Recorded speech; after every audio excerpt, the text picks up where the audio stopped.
Well, good evening, and this is our podcast, Living Better Together. And I'm Michael Snyder. This is Kay Snyder. Say hello. Hello. Yeah. And I was talking to Kay after our last podcast, and I told her that maybe this one we should tell people why we're doing this. And I'm sure it's for the millions of dollars that we're going to get.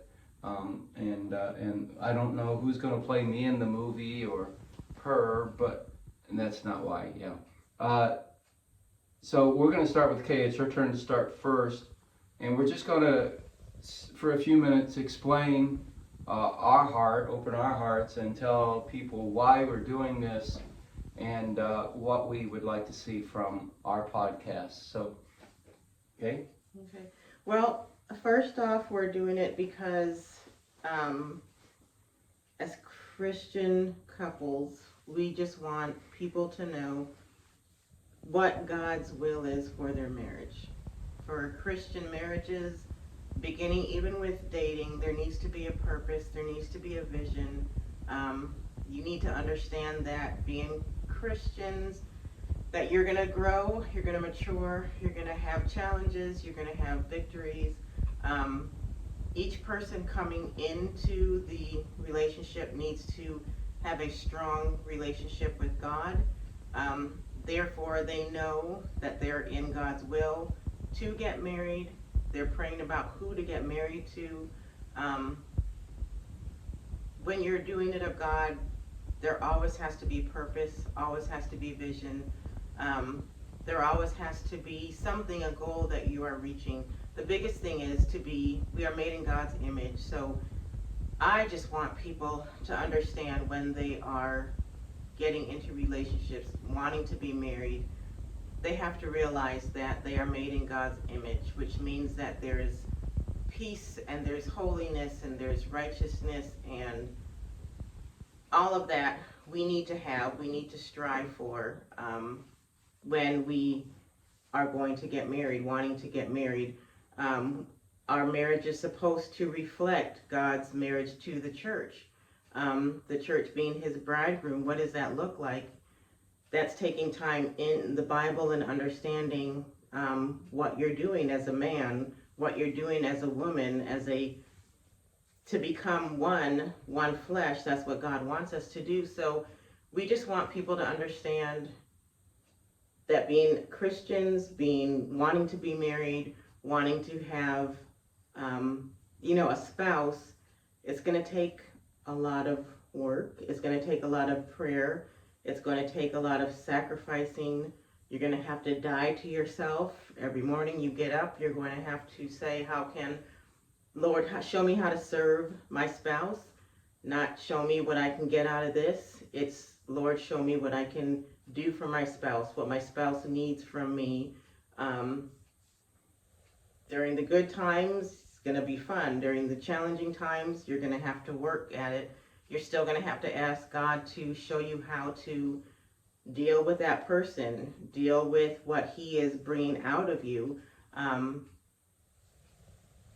Marriage is interesting. I mean, like we had talked before, it's a blessing. It's definitely a blessing because you learn, you grow, your spouse learns, your spouse grows individually, but then also together. And that's where, people of the world, they sometimes get divorced because of irreconcilable differences, but you're two different people regardless. So what are those differences? So as Christians, you're coming together, coming before God, and you're vowing that this is a person that I believe you have placed me with, and that is we're going to work to make our vision complete. We're going to work together to make this purpose of marriage what God wants it to be, what he needs it to be, specifically for each two that he puts together. So we just want you to understand marriage and doing it of God is going to be blessed, and there's going to be a lot of changes. There's going to be a lot of growth. There's going to be a lot of maturity, but you're going to learn more about yourself, you're going to learn more about God, and you're definitely going to learn about your spouse through this journey of marriage. There we go. Okay. Uh, I look at this podcast more than just marriage too. I think all relationships, friendships, even your relationship with your kids, we do focus more on the marriage part. That's for sure. Mostly because I want to do the podcast because, and Kay can back me on this, is that we've been through a lot of hurt and pain ourselves. And we know what it's like to struggle with a bad relationship and how to make and cause a more Christian, a more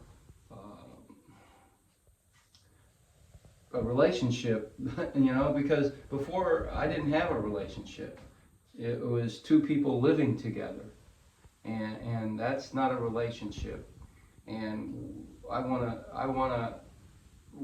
what I have with Kay is something I've never had before, and I think she said the same thing. And so, because when you have something like that is so beautiful and so good, you want to share it with others. And I think that's kind of what we're doing. We're trying to share what we have with other people and express that. Kay is a behaviorist, and she works with people that have difficulty with relationships all the time.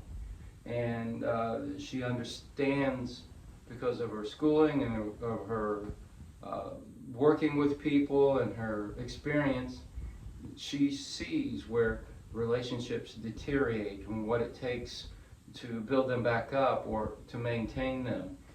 Me, through my pastoral experience, through being a pastor, youth pastor, work at camp and things like that, I've seen the same things.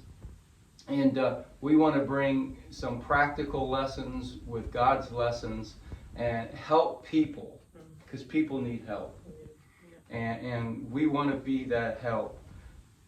Not that we're perfect, and not, it's amazing though, this is, as we talk, and Kay and I communicate so well, and we talk together so much about everything we open up, it has shown me what a good marriage can be, and how happy you can be, and how much we tease each other and make fun of each other, and we were just teasing before we got on the air, and she was telling me how she was just going to let everybody know who I really am once we get on the air, and things like that. Things like that. It's just, there is no fear. And we're able to talk, Mm-hmm. And it's fun. It's like a refresh for me. It's refreshing to be able just to let it all hang out, and then we work through it. And Mm-hmm. in half the time, it's not work through it. It's just Michael's like, okay, and then he tells me what he's feeling, and then we talk about it and we talk through it. And to be able to be that open and honest and be okay with that, and Michael be okay with that, and when he tells me how he's feeling, it's not even that we have to be okay with that, and we choose to be okay with that because we know that this is us, right? So we're choosing choosing to be okay. And that's what relationships are all about, whether, just like Michael was saying, whether it's friendship or marriage or just other relationships.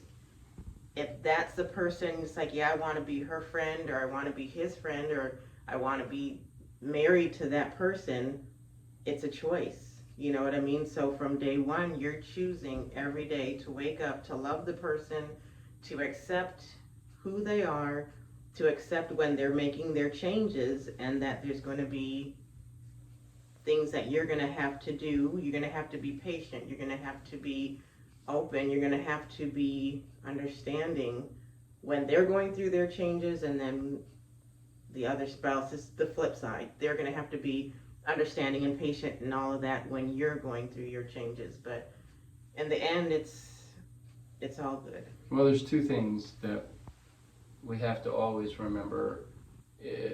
I can never be in a good relationship if my relationship with God is not good. And so I have to work on my relationship with God first.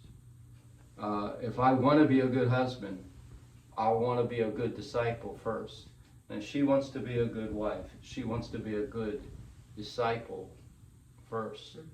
And you have to take care of what's important first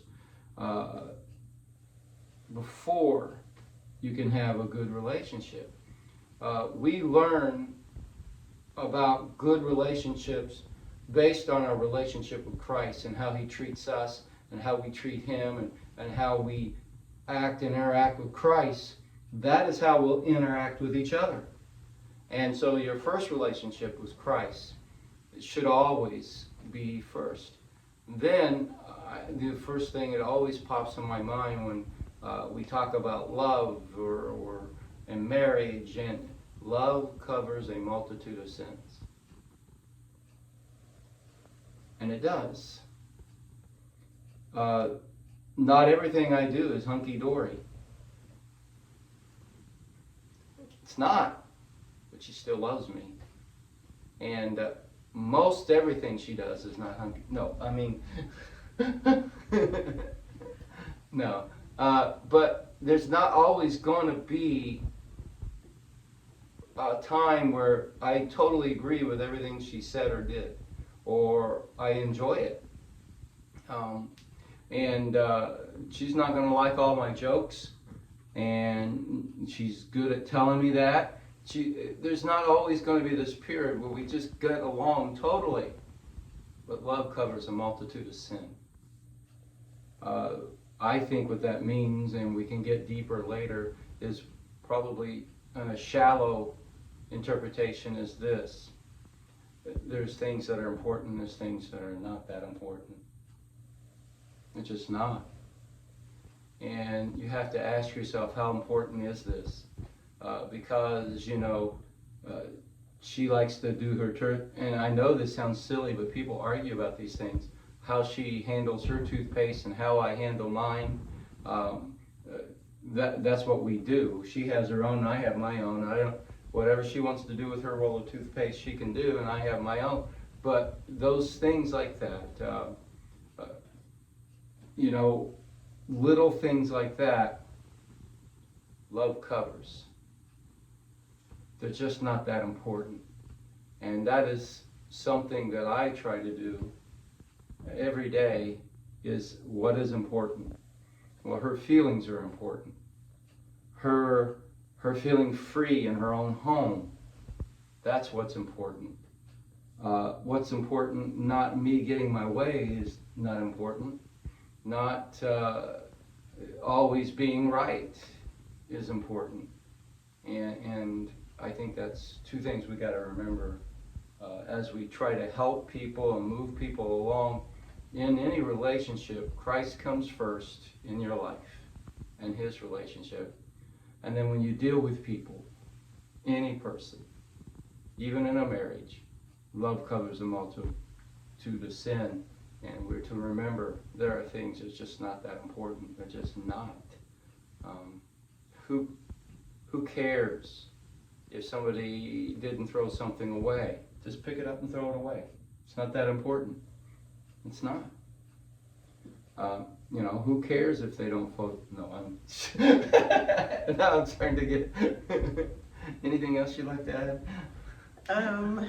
No, well, just like Michael's saying, like they say, don't sweat the small stuff. Small things can grow into big things, but in the scheme of it all, remember, you guys are on the same team. You entered in the friendship, you entered in the marriage, you entered into the relationship knowing that this person is not perfect. This person is not going to complete you. God is the one that's going to complete you. And you now are just with somebody, and how are we going to make this thing work? Like Michael was saying, if it's a marriage, you're looking towards God. Even if it's a friendship, you're looking towards God, to ask how the friendship, because you're going to have your arguments, you're going to have your good times, bad times, but God is going to be there to help you through whatever friendship, relationship, marriage that you are in. So trust God, basically, and just know, again, it's two imperfect people that are coming together to try to make things work, and you're on the same team. I just want everyone to know that if you are struggling in your marriage or struggling in a relationship, that there is hope, and you can love that person again, and that person can love you again. And as long as you have Christ and the two are seeking Christ, you have hope.